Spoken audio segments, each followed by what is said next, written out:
বন্ধুরা, এই সুন্দর কচু গাছটা দেখুন, কি দারুণ না?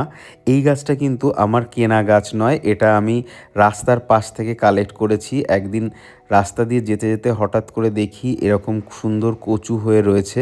যদিও এটা আমার এলাকায় নয়, আমার এলাকা থেকে একটু দূরে একটা কাজে যাচ্ছিলাম, তখনই এটা দেখতে পাই। আমার এলাকাতেও অনেক আগে ছোটোবেলায় এরকম কচু দেখেছি বলে আমার মনে হয়, তবে এখন আর কোথাও দেখি না। তবে আমার খুব ভালো লাগলো বলে আমি কালেক্ট করে নিয়ে আসলাম এবং বাড়ি এনেই অনেক বকা শুনেছি, এবং আমার মা বলেছে আমি গাছের পেছনে এতটাই পাগল আর উন্মত্ত হয়ে গেছি যে কচু জঙ্গল সব বাড়িতে টেনে নিয়ে আসছি। দেখুন, এর পাশেও কিন্তু রয়েছে কেনা গাছ। এগুলো কিন্তু অনেকটাই সুন্দর, তবে সে তুলনায় কি ওই কচু গাছটা এতটাই খারাপ যে সেটাকে এর পাশে রাখা যায় না? আমার কিন্তু মনে হয়েছে এগুলোর মতো ওটাও কিন্তু বেশ সুন্দর।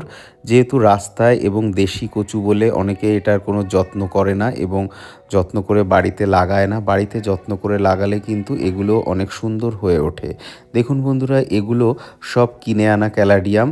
তবে অতিরিক্ত বৃষ্টিতে এর বেশ কিছু পাতা নষ্ট হয়ে গিয়ে গাছগুলো কেমন ছোট ছোট হয়ে গেছে। উপরন্তু এই কচু গাছটা কিন্তু বৃষ্টির জল পেয়ে আরও সুন্দর এবং পাতাগুলো আরও বড় বড় হয়ে উঠেছিল।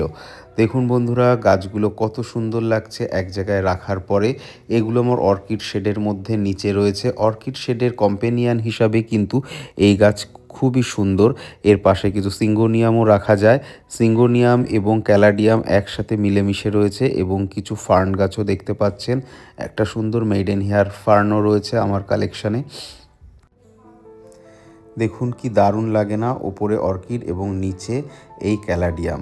তবে এতই বৃষ্টি হচ্ছে যে কোনো জায়গায় পরিষ্কার এবং সুন্দর রাখা যাচ্ছে না, এবং পরিষ্কার করানোর পরে আবারও নোংরা হয়ে যাচ্ছে।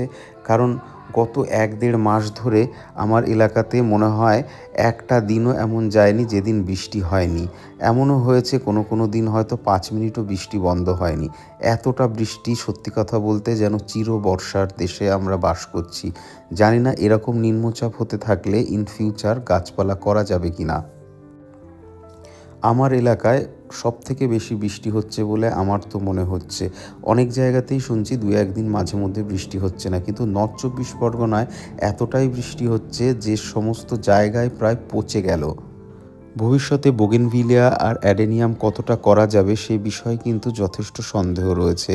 সেক্ষেত্রে একটা ছোট শেড বানিয়ে সেখানে আমরা যদি অর্কিড করি, তাহলে কিন্তু আমরা দীর্ঘস্থায়ী ফুল পেতে পারি কম যত্নে। বন্ধুরা, অর্কিডে একবার ফুল ফুটলে কিন্তু ২ থেকে ৩ মাস থাকে, সেজন্যে অর্কিডের কিন্তু যথেষ্ট গুরুত্ব রয়েছে।